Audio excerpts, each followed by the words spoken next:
Hello everyone and once again welcome back to Umar Taskeer YouTube channel. Myself Umar Taskeer. Guys काफी interesting video लेकर आ चुका हूं आज हम लोग बात करेंगे कि अगर आप किसी एजेंसी के अंदर गूगल एड्स के डोमेन के अंदर जॉब करते हैं तो आपको क्या क्या टास्क करने पड़ सकते हैं, किस तरीके से आपको इन चीजों के लिए तैयार रखना है और अपने ऊपर आपको किस तरीके से काम करना है।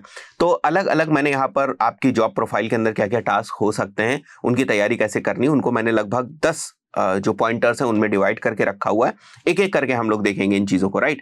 सो सबसे पहला जो पॉइंट है वो ये है कि सबसे पहले जैसे अगर आप एजेंसी के अंदर जॉब कर रहे हैं तो हो सकता है कि आपको लैंडिंग पेज दिया जाए, आपको बिजनेस के बारे में थोड़ा सा ब्रीफ किया जाए, भाई इस बिजनेस के लिए हमें लीड्स लानी है या इस बिजनेस के लिए हमें सेल्स लानी है, इस बिजनेस के लिए हमें गूगल एड्स रन करना है। तो सीधे सीधे ऐसा नहीं करना है आपको कि सीधे सीधे आप जाएं और गूगल एड्स के डैशबोर्ड के ऊपर जंप कर जाएं। सबसे पहले जितना हो सके उस बिजनेस के बारे में जानने की कोशिश करें कि उस बिजनेस से रिलेटेड अभी तक कोई पहले एड्स चले हैं या नहीं चले तो उनकी क्या परफॉर्मेंस थी, किस तरीके से वो एड चलाए गए, कौन कौन कैंपेन्स को ट्राई किया गया है, कौन सा ऐसे स्कोप्स हैं जिनको नहीं ट्राई किया गया है। ये सारी इंफॉर्मेशन और बिजनेस के बारे में जो इंफॉर्मेशन है, जैसे बिजनेस का ब्रेक इवन पॉइंट क्या है, किस टाइप की सर्विस है, उनका टिकट साइज क्या है, या किस टाइप के प्रोडक्ट है उसका टिकट साइज क्या है, कोई अपसेल है क्या, कोई ऑफर से क्या, तो इस टाइप के जितने भी आपके ऑप्शंस हो सकते हैं सबसे पहले उसके अराउंड जो डेटा है उसको आपको कलेक्ट कर लेना। अब उसके लिए आपको हो सकता है बिजनेस ओनर्स के साथ बात करनी पड़े, मीटिंग्स करनी पड़े, बार बार मीटिंग्स करनी पड़े, लेंदी मीटिंग्स करनी पड़े, बट आप तब तक गूगल एड्स मत चलाएं जब तक ये सारी चीजें आप कर ना ले, राइट। और यही चीज हम लोग हमारी एजेंसी में भी एक्सपेक्ट करते हैं कि जब भी हम किसी पर्सन को गूगल एड्स प्रोफाइल के ऊपर हायर करते हैं तो हम चाहते हैं कि वो बिजनेस को और डिटेल में पहले समझने की कोशिश, ऐसा ना हो कि बस लैंडिंग पे दे दिया गया और कीवर्ड रिसर्च करने में लग गए, राइट। वो भी करना है, वो भी काम है, वो भी इंपॉर्टेंट चीज है, बट उससे पहले आपको बिजनेस की ऑलमोस्ट सारी चीजों के बारे में पता कर लेना है। अब अच्छा, इसका एक आसान तरीका ये है कि आप ना एक क्वेश्चन आयर लिस्ट जो है वो प्रिपेयर कर ले, क्योंकि कुछ टाइप के जो क्वेश्चन होते हैं वो काफी कॉमन होते हैं, बार बार पूछे जाते हैं कि भाई फाउंडर क्या करता है, फाउंडर कितने दिनों से इस बिजनेस को रन कर रहा है, राइट, कितने टाइम से वो एड्स को रन कर रहे हैं, उनकी कॉस्ट पर लीड क्या आ रही है, हमसे उनकी क्या एक्सपेक्टेशन है, उनका पुराना बजट क्या था, अभी उनका कोई नया मार्केटिंग बजट क्या है। तो इस टाइप के बहुत सारे ऐसे क्वेश्चंस होते हैं जो ऑलमोस्ट आप हर क्लाइंट से पूछेंगे। कुछ ऐसे बिजनेस स्पेसिफिक या डोमेन स्पेसिफिक क्वेश्चंस होते हैं जो आप अलग अलग बिजनेस से अलग अलग तरीकों से पूछते हैं, बट कुछ क्वेश्चंस कॉमन होते हैं, तो उनकी आप क्या करें, क्वेश्चन आयर लिस्ट जो है वो प्रिपेयर कर लें, राइट। सो स्टार्टिंग में ही जितने ज्यादा से ज्यादा हो सके बिजनेस के बारे में आप इंफॉर्मेशन को कलेक्ट कर लें, वो बाद में आपके काम आएगी, उससे आप बाद में जो है वो इनपुट्स ले पाएंगे जब आप अपने कैंपेन्स वगैरह बनाने जाएंगे। सो this is first type of thing जो आपको करनी पड़ेगी अगर आप एजेंसी के अंदर जाते हैं गूगल एड्स की प्रोफाइल के around. Then the next thing is कि जब आपको जिस भी बिजनेस के ऊपर आपको काम करना है उसके बारे में आपको इनफ इंफॉर्मेशन मिल जाती, फिर आप उनके कॉम्पिटिटर्स को रिसर्च करना शुरू करते हैं। आप समझने की कोशिश करते हैं कि उनके कॉम्पिटिटर्स किस तरीके से जो है वो एड्स रन कर रहे हैं, कहां पर एड्स रन कर रहे हैं, उनके लैंडिंग पेजेस किस तरीके से हैं, हम उनसे किस टाइप से जो आइडियाज हैं वो ले सकते हैं। So this is basically the next step जो आप करेंगे before running the Google ads. बहुत सारे लोग यही समझते हैं कि सीधे जाना है और गूगल एड्स रन करने लगना है। अगर आज के टाइम में आप ये सारी चीजें नहीं करेंगे तो ट्रस्ट में आप बेहतर तरीके से जो गूगल एड्स है वो नहीं रन कर पाएंगे, और यहां पर जितनी डेटा आप कलेक्ट कर पाएंगे आगे कैंपेन बनाने के टाइम उतनी आपको जो इनसे मदद है वो मिलती रहेगी। थर्ड, आपको क्या काम करना पड़ सकता है, आपको समझना पड़ेगा कि किस टाइप के कैंपेन्स को आप क्रिएट कर सकते हैं इस स्पेसिफिक बिजनेस के लिए। जैसे फॉर एग्जांपल अगर कोई ई कॉमर्स बिजनेस है तो वहां पर सर्च कैंपेन्स उतना डोमिनेट नहीं करेंगे जितना शॉपिंग या परफॉर्मेंस मैक्स कैंपेन्स जो है वो डोमिनेट करेंगे। अगर कोई लीड जनरेशन स्पेसिफिक बिजनेस है तो वहां पर आप सर्च कैंपेन्स लगाएंगे, और सर्च कैंपेन्स में भी क्या बजट आपको रखना है, कितने कीवर्ड्स को आप टारगेट करेंगे, एड ग्रुप वगैरह की थीमिंग किस तरीके से करेंगे, एड कॉपी किस तरीके से लिखेंगे। क्या ऐसा तो नहीं कि मल्टीपल सर्विसेज हैं जिनके बेसिस पे आपको मल्टीपल लैंडिंग पेजेस बनाने पड़ेंगे। जैसे अभी हम लोग एक ओवरसीज एजुकेशन कंसल्टेंट के लिए काम कर रहे हैं, उनका बिजनेस है, तो वहां पर हमने approximately hundreds of landing pages बनाए। क्यों? बिकॉज वहां पर कॉम्बिनेशन ऑफ सर्चेस बहुत सारी बन जा रही है। किस टाइप? जैसे for example study MBA in Australia, तो एक ये कॉम्बिनेशन हो गया कि कोर्स और कंट्री को लेकर बहुत सारे लोग सर्च करते हैं, तो उसके स्पेसिफिक लैंडिंग पेज हो गया। सेकंड क्या ऑप्शन हो सकता है कि भाई लोग इस तरीके से सर्च करते हैं कि एमबीए कोर्स इन और फिर ऑस्ट्रेलिया को कोई XYZ यूनिवर्सिटी, सो कोर्स और यूनिवर्सिटी को लेकर एक कॉम्बिनेशन बन गया, फिर यूनिवर्सिटी और कंट्री को लेकर एक कॉम्बिनेशन बन जाता है। तो इस टाइप की मल्टीपल कोर्सेज को मल्टीपल कंट्रीज के अंदर मल्टीपल यूनिवर्सिटीज के पॉइंट ऑफ व्यू से सर्च किया जाता है। थोड़ा सा परम्यूटेशन कॉम्बिनेशन अगर आप लगाएंगे तो आपको समझ में आ जाएगा कि यहां पर बहुत सारे लैंडिंग पेजेस की जरूरत पड़ सकती है, because every specific query has to be catered by a very specific landing page जो उसी की इंफॉर्मेशन बताए। तो ये चीज सोचना, राइट, और इस चीज के अराउंड स्ट्रैटेजी बनाना, ये सारी चीजें एक्सपेक्ट करी जाती हैं एक गूगल एड्स मीडिया बायर से अगर वो किसी एजेंसी के अंदर काम कर रहा है, क्योंकि जब आप इन हाउस टीम के साथ काम करते हैं तो वहां पर वही प्रोडक्ट रहता है, वही सर्विस रहती। एक महीने भी अगर आप काम कर लेंगे तो काफी यूज्ड टू हो जाते हैं। पर जब आप एजेंसी के अंदर जाते हैं तो दो तरीके की बेसिकली एजेंसीज होती हैं। एक वो एजेंसीज जो मल्टीपल टाइप के बिजनेसेस के लिए एड्स रन कर रही होती हैं या डिजिटल मार्केटिंग की सर्विसेज दे रही होती है, जैसे वो हॉस्पिटैलिटी में भी है, राइट, एडटेक को भी सर्व कर रही हैं, ई कॉमर्स को भी सर्व कर रही है, तो मल्टीपल डोमेन्स में उनकी सर्विसेज जो है वो जा रही होती है। बहुत सारी ऐसी एजेंसीज होती हैं जो कि बेसिकली निश एजेंसीज होती है, जैसे केवल एजुकेशनल इंस्टीट्यूट्स के साथ ही काम कर रहे हैं, या कोचेज और कंसल्टेंट्स के साथ ही काम कर रहे हैं, या डॉक्टर्स के साथ ही काम कर रहे हैं, तो वहां पर भी फिर भी जब आप जाते हैं तो क्योंकि एसओपीज पहले से बनी होती है, एक ही टाइप के डिफरेंट बिजनेसेस होते हैं, तो वहां पर भी आपको समझने में उतनी ज्यादा प्रॉब्लम नहीं होती। बट ऐसी एजेंसी जहां पर मल्टीपल डोमेन्स के अंदर काम हो रहा होता है, वहां पर ये सारी चीजें को समझने में एक्चुअली बहुत ज्यादा प्रॉब्लम आती है।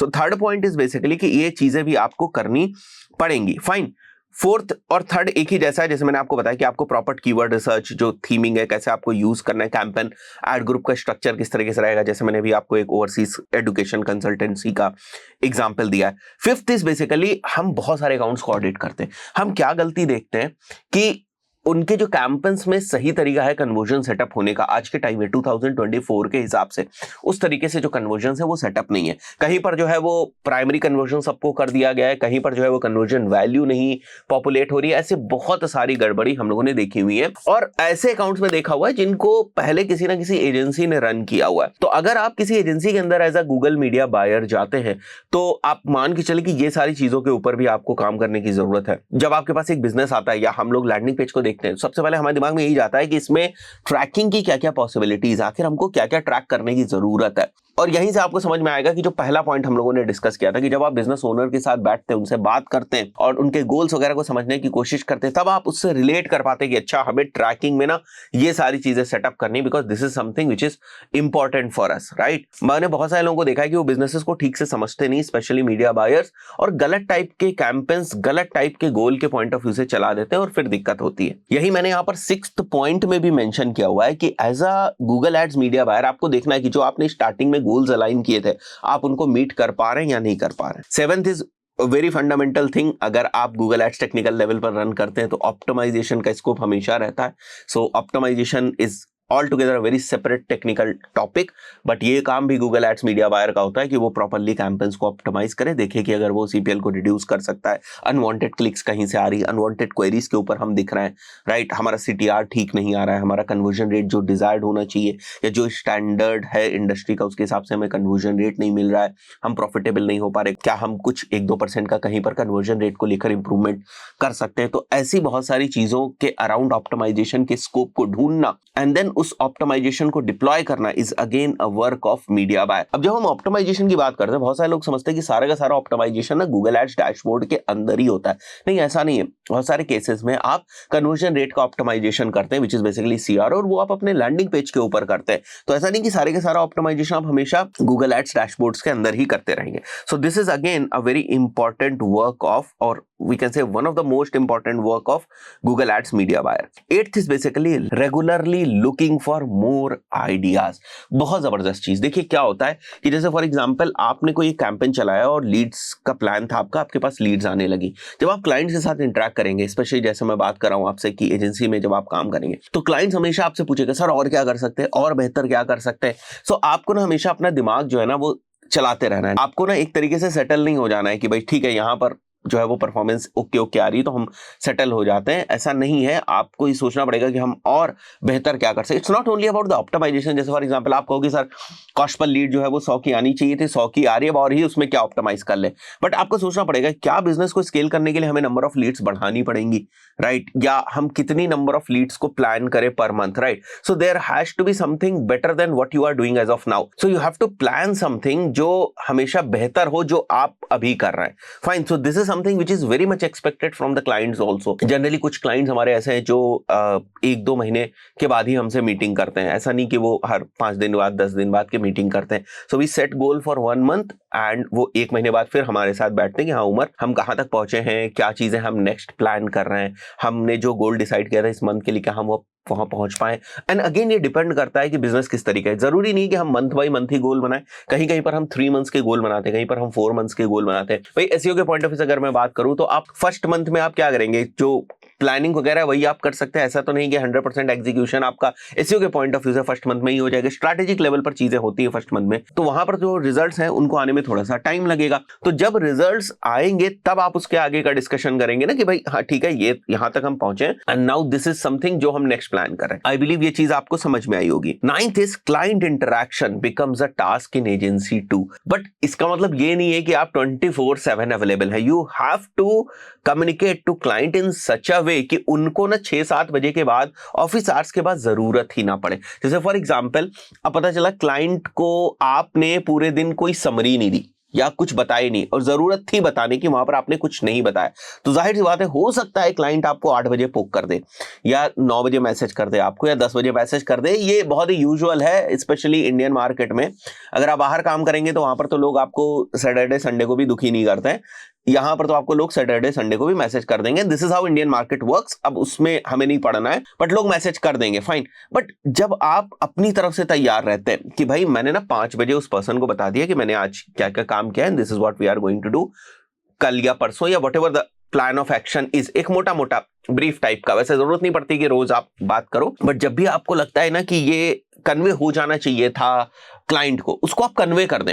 अगर आप उसको कन्वे नहीं करेंगे और कम्युनिकेशन में एक लैग टाइप का जब भी दिखेगा, तब आप देखेंगे कि क्लाइंट आपसे ऑड आवर्स में कम्युनिकेट करने की कोशिश कर रहा है। 95% ऑफ द केसेस में हमारे क्लाइंट्स हमसे ऑड आवर्स में नहीं कम्युनिकेट करते, क्योंकि हम सारी चीजों को ना ऑफिस आवर्स में ही निपटा देते हैं। तो वो ऑड आवर्स में नहीं कम्युनिकेट करते अनटिल अनलेस कुछ बहुत ही अजीब ना हो गया हो, जैसे कुछ टेक्निकली बहुत गलत ना हो गया हो, या कोई ऐसी चीज जिसके लिए एक्चुअली लगे कि भाई यहां बात करने की जरूरत है। वरना ऑड आवर्स में उतना जो कम्युनिकेशन है वो नहीं होता। इसलिए हम लोग अपनी टीम को भी इसी टाइप से रखते हैं कि भाई आप कम्युनिकेट कर ले, आप उनको चीजों को बता दें, ठीक है, ताकि वो बाद में जो है ना वो आपको उस तरीके से ऑफिस आवर्स के बाद में वो आपको पोक ना करें, फाइन। और आप पहले ही चीजों को जो है वो मैनेज कर चुके हो, मतलब मोस्ट ऑफ द इंफॉर्मेशन आप कन्वे कर चुके हैं, तो आपको नहीं परेशान करेंगे। फिर वो आपको अगले ही दिन जो है वो बात करनी होगी तो करेंगे। आई बिलीव ये आपको चीज समझ में आई होगी। हमारे केस में कुछ हद तक काम करती है, आपको अपने हिसाब से इस चीज को लेकर चलना है, फाइन। अब ये सारी चीजें क्या है कि मीडिया बायर को अगर ये समझ में आने लगा कि मेरे पास 5 से 7 क्लाइंट्स हैं